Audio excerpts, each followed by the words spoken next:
Chapter 117 my innocent wife. अब आगे देखिए, इन सब में अगर किसी की गलती है तो वह हमारी है, इसमें हमारे परिवार का नाम आ रहा है, तो मुझे उम्मीद है कि आप मेरा भाभी माँ के फैसले में साथ देंगे। लंबी चली खामोशी के बाद आखिर में अग्नि अपना मुंह बोलने के लिए खुलता है। अंशिका भी उसकी तरफ देखती है और हाँ में अपना सिर हिलाते हुए, वो सिर्फ आपकी भाभी मन नहीं बल्कि मेरी भी बहन से ऊपर है, और मैं खुद नहीं चाहती कि जब उनके परिवार की इज्जत किसी भी तरह से मेरी वजह से खराब हो, इसीलिए मैं भी इस फैसले में आपके साथ हूँ। मेरी कोई पहले गर्लफ्रेंड या फिर किसी भी लकड़ी की पर कोई क्रश वगैरह नहीं रहा। मेरी जिंदगी में आज से जो होगी वो सिर्फ और सिर्फ आप होगी। माना कि हमें थोड़ा सा एडजस्ट करने में समय लगेगा, लेकिन मुझे उम्मीद है कि हम हमारा रिश्ता निभा पाएंगे। इसके अलावा मैं खुद की अपनी कंपनी चलाता हूं जो कि बॉडी का सप्लाई करती है। भाई के पास भी जो बॉडीगार्ड से वह मेरे पास मेरी ही कंपनी से आते हैं, उसे मुझे अच्छी खासी इनकम हो जाती है। अच्छी खासी का मतलब यह नहीं है कि ठीक ठाक इतनी हो जाती है कि मैं आपकी सारी ख्वाहिश थी पूरी कर पाऊंगा। पगली अंशिका का फैसला सुनते ही उसे अपनी बात बताता है। अंशिका उसकी तरफ अजीब नजरों से देखते हुए, अंडस को आप मुझे अपने बैंक अकाउंट की डिटेल और अपने काम की डिटेल क्यों दे रहे हो? अग्नि उसकी तरफ देखते हुए, क्योंकि हम दोनों एक रिश्ते में ही बांधने वाले हैं तो हमारे बीच कोई भी पर्दा नहीं होना चाहिए। उसके अलावा आपको भी आपका फ्यूचर सिक्योर दिखना चाहिए। मैं नहीं चाहता कि आप किसी भी तरह की अपने मन में कोई भी इनसिक्योरिटी रखें, बस इसीलिए। अग्नि की बात सुनकर अंशिका को हंसी आ जाती है, लेकिन वो अपनी हंसी दबा देती है। तभी उसे रूम का डोर खुलता है और वहां से परी आती है। दोनों उसे अपना जवाब बता देते हैं तो बाकी खुशी खुशी उन दोनों के सिर पर हाथ रखती है। राठौर विला में अपने सर को पकड़े हुए नीचे आता है तो सरिता जी उसको चाय का गिलास पकड़ देती है। वह जैसे ही जाने वाली होती है कि आंसर उनकी कमर को अपने गले से लगा लेता है और उनके पेट पर अपना सिर रख लेता है। माँ, मैं जिस अंधेरे में जा रहा हूँ उसे कैसे निकालूं? मुझे कोई रास्ता नजर नहीं आ रहा, प्लीज मुझे बताइए। यह अंधेरा, यह अकेलापन मुझे खा रहा है। सरिता जी प्यार से अपने बेटे के सिर पर हाथ पर आते हुए, अंडस को, बेटा, अगर तुम्हारी जिंदगी में अंधेरा है तो तुम्हारी जिंदगी में रोशनी की किरण भी है, और खुद रोशनी भी। अब तुम्हें देखना है कि तुम्हें अपनी जिंदगी से उसे अंधेरे को मत कर उसे रोशनी को कैसे लेकर आना है।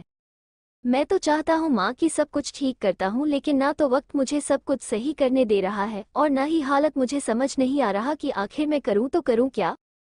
अगर एक रास्ता बंद हो जाता है ना अंश, तो भगवान दूसरा रास्ता जरूर खोल देता है। तो आपको भी सोचना होगा कि आपको क्या करना है। सरिता जी चूक कर अंशु के बालों पर किस कर लेती है। अंश के चेहरे पर हल्का सा सुकून आ जाता है, वो उनको छोड़ देता है और फिर से चाय पीने लग जाता है। तभी सरिता जी धीमी सी आवाज में, आज वीर और रोशनी की पहली डेट है बी हिल होटल में। अंश, जिसने चाय की एक घूंट भारी ही थी, उसे अचानक से ऐसे लगा कि जैसे हो जाए उसके गले से नहीं उतर पाएगी। वो कुछ देर के लिए पैसे ही सुनसा वहां पर बैठा रहा। वहीं सरिता जी उसको ये बात कर चली गई थी।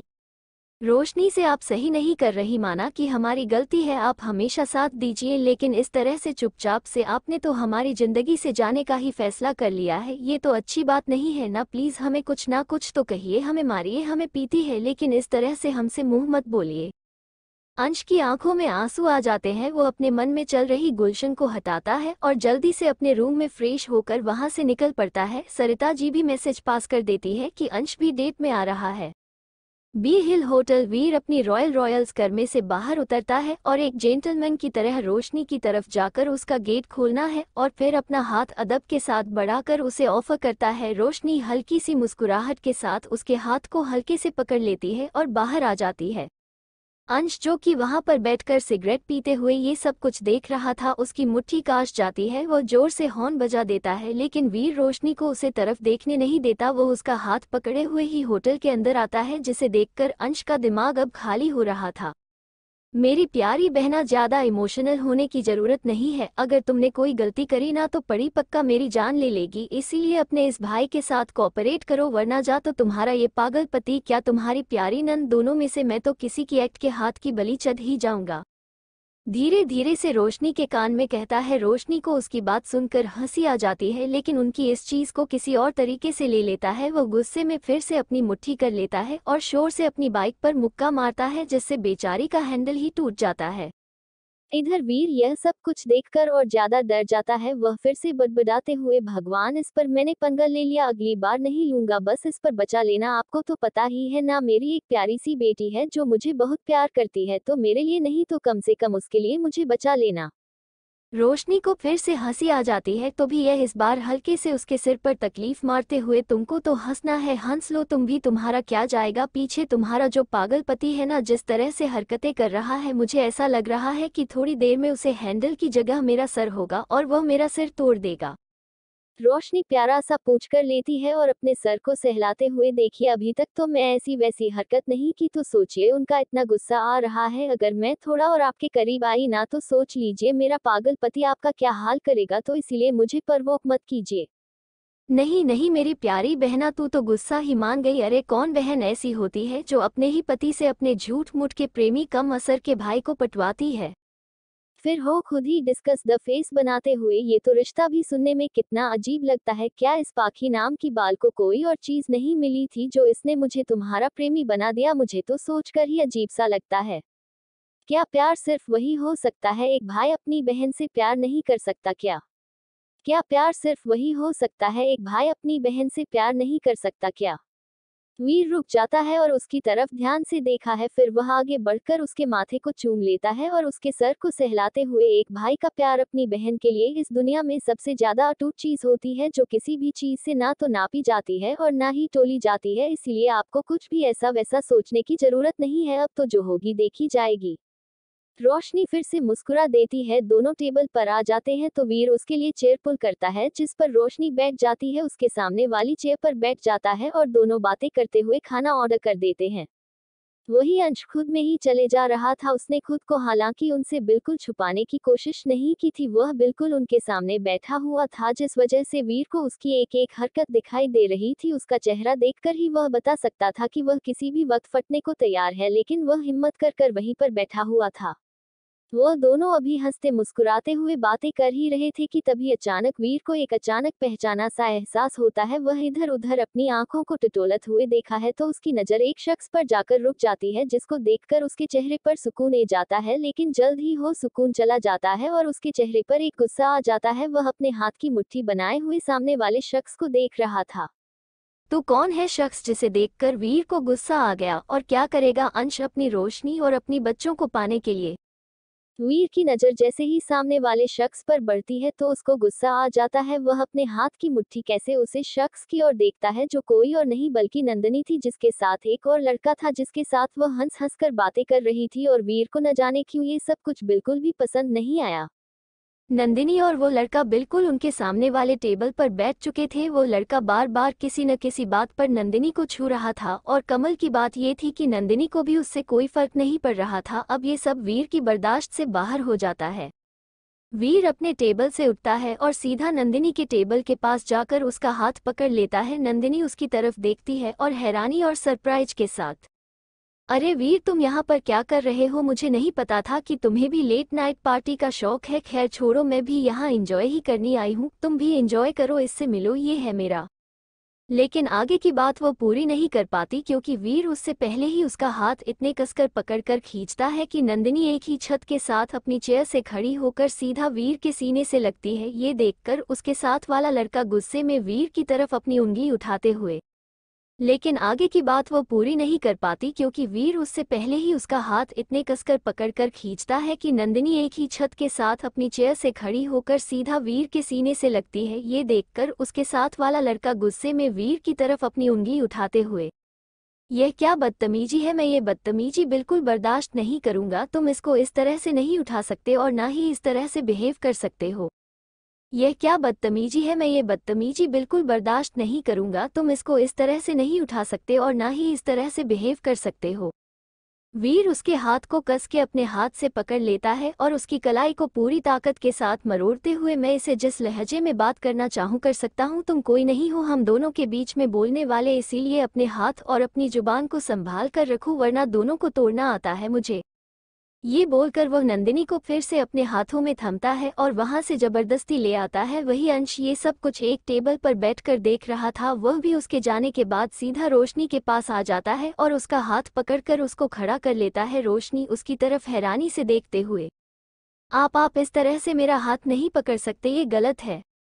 अंश एक मजाक भरे लहजे के साथ, गलत है? क्या एक पति अपनी पत्नी का हाथ नहीं पकड़ सकता? ये गलत कब से हो गया? तुम मेरी पत्नी हो, मेरा हक है तुम पर, सिर्फ इस जन्म में नहीं बल्कि अगले 7 जन्म में, चलो मेरे साथ। अंश एक मजाक भरे लहजे के साथ, गलत है क्या? एक पति अपनी पत्नी का हाथ नहीं पड़ सकता? ये गलत कब से हो गया? तुम मेरी पत्नी हो, मेरा हक है तुम पर, सिर्फ इस जन्म में नहीं बल्कि अगले 7 जन्म में। चलो मेरे साथ। अंश के मुंह से आ रही शराब की स्मेल से रोशनी बता सकती थी कि वो कितनी ज्यादा पी चुका है, इसीलिए वो यहाँ पर कोई तमाशा नहीं करती और चुपचाप से उसके साथ आ जाती है। अंश उसे अपने विला में लेकर आ जाता है, जहाँ से वो सभी गार्डों को जाने के लिए बोल देता है। रोशनी अब डर रही थी, वो अंश से अपना हाथ छुड़ाने की कोशिश करती है, लेकिन अंश उसके हाथ पर अपनी पकड़ को कस देता है। अंश जी, आप क्या कर रहे हो? ये गलत है, मेरा हाथ छोड़िए, मुझे इस तरह से यहाँ पर लाने का क्या मतलब? अंश सीढ़ियों पर रुक जाता है और पीछे घर कर घूमकर रोशनी को देखते हुए, अंश को इस चीज का मैं क्या मतलब समझाऊं? तुम मेरी पत्नी हो, ये घर हमारी यादों का एक हिस्सा है, भूल गई? इस घर में हमने हमारे कितने अच्छे और रोमांटिक पल बताए हैं, तो मैं बस उन पलों को याद करने के लिए ही तुम्हें यहाँ पर लेकर आया हूँ। ये बोलकर वो रोशनी को हल्का सा लिफ्ट करता है और अपनी गोद में ब्राइडल स्टाइल में उठा लेता है। रोशनी हाकी बाकी होकर उसकी तरफ देखती है, लेकिन जल्द ही अपने होश में जाकर उसके सीने पर हल्के से मुक्के मारने लग जाती। छोटी अंशु, यह अब क्या कर रहे हैं? यह सही नहीं है, मुझे जाने दीजिए। घर पर सब मेरा इंतजार कर रहे होंगे और वीर अगर उन्हें पता चला तो। छोटी अंशु, यह अब क्या कर रहे हैं? यह सही नहीं है, मुझे जाने दीजिए। घर पर सब मेरा इंतजार कर रहे होंगे और वीर अगर उन्हें पता चला तो। अंश को वीर का नाम रोशनी के मुंह से सुनकर फिर से गुस्सा आ जाता है। वो उसे अपनी बाहों में हल्का सा कसते हुए, अंश को वो छछूंदर मेरा कुछ नहीं बिगाड़ सकता, तुम मेरी पत्नी हो, ये सच हो अभी ना फिर कभी नहीं बदल सकता, इसीलिए ज्यादा उसे याद करने की जरूरत नहीं है, वरना मैं उसका वह हाल करूंगा कि वो पछताएंगे कि क्यों मेरे रास्ते में आया, क्यों उसने मेरी रोशनी को देखा। रोशनी उसके गुस्से से डर जाती है और कुछ पल शांत रह जाती है। अंशु उसे लेकर उनके मास्टर बेडरूम में आ जाता है, जहां पर सिर्फ और सिर्फ रोशनी और उसकी तस्वीर थी, लेकिन ज्यादातर रोशनी की अकेली की तस्वीर थी, जिनमें उसका हर एक एक्सप्रेशन को कैप्चर किया हुआ था। खुशी का, गामी का, दुख का, उसके क्यूट से पाउंटर, उसकी गिगलिंग, उसका शर्माना, वो सब कुछ। रोशनी उन सभी फोटो को देखते हैं, यह उसकी जिंदगी की वो प्यारी यादें थी जिन्हें वो कभी नहीं भूल सकती थी। वो मुस्कुराकर उन सबको देख रही थी। अंश पीछे से उसको गले से लगा लेता है और उसकी गर्दन पर अपनी ओर चलने लग जाता है, जिसे रोशनी अपनी आंखें बंद कर लेती है। देखो, यह मेरा प्यार नहीं तो और क्या है, यह मेरा ऑप्शन नहीं तो क्या है, तुम्हारे प्रति तुम्हारा हर एक पल, तुम्हारे शरीर की हर एक मूव कमेंट को मैंने इस तरह से कैद किया है कि तुमसे ज्यादा मैं तुम्हें पहचानता हूँ। अंश रोशनी को पलटता है और उसकी आंखों में देखते हुए, अंश को मेरे दिल पर हाथ रख कर देखो, रोशनी की आज भी सिर्फ और सिर्फ तुम्हारे लिए, तुम्हारे नाम से धड़कता है। इसे कोई फर्क नहीं पड़ता कि इसके सामने कौन है और कौन नहीं, बस इसे फर्क पड़ता है कि सामने वाला इंसान इसकी रोशनी नहीं है, इस दिल की धड़कन नहीं है। अंशु रोशनी के माथे से अपने माथे को जोड़ लेता है, उसकी आंखों से आंसू रोशनी की गाल पर गिर जाते हैं, जिससे जुड़े हुए ही अपनी आंखें खोलकर उसके चेहरे को देखते हैं, जिसने अपनी आंखें बंद कर ली थी और चीन में से आंसू चलने की तरह बह रहे थे। मेरी हर एक शाम, हर एक सुबह, हर एक पाल खड़ी मुझे काटने को दौड़ती है, मुझे वो जिंदगी ही नहीं चाहिए जिसमें तुम हो। तो फिर यह वक्त का मैं क्या करूं? तुम्हें पता है, जब मैं घर जाता हूं तो मुझे बस तुम दिखने चाहिए, अगर तुम मुझे नहीं दिखती, तुम मेरी आंखों को सुकून नहीं पहुंचता। मानता हूं कि मुझसे गलतियां हुई है, मैं तुम्हारा गुनहगार हूं, लेकिन।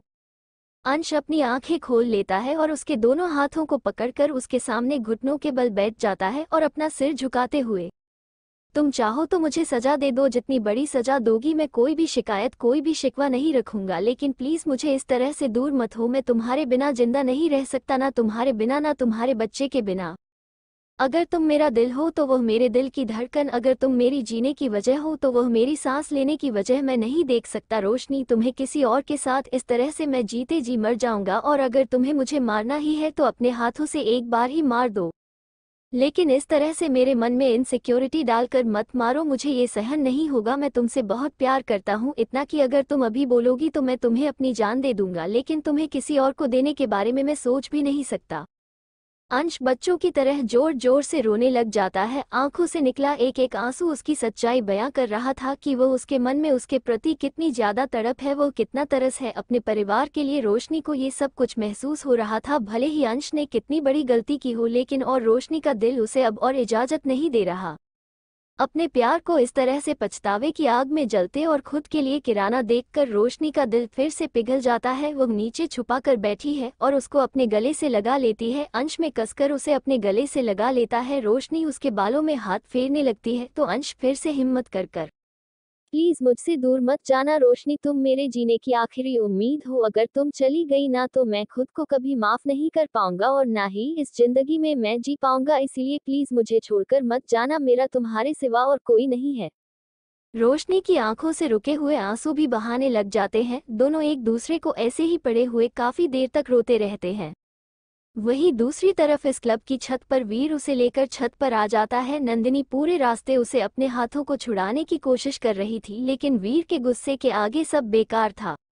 वीर नंदिनी को लाकर छत के एक दीवार से लगा देता है और उसके आजू बाजू अपने हाथों को रख लेता है। नंदिनी उसकी तरफ घुरकर देखते, यह क्या हरकत है वीर, आप इस तरह से मुझे वहां से लेकर आ गए, ऊपर से आपने मेरे।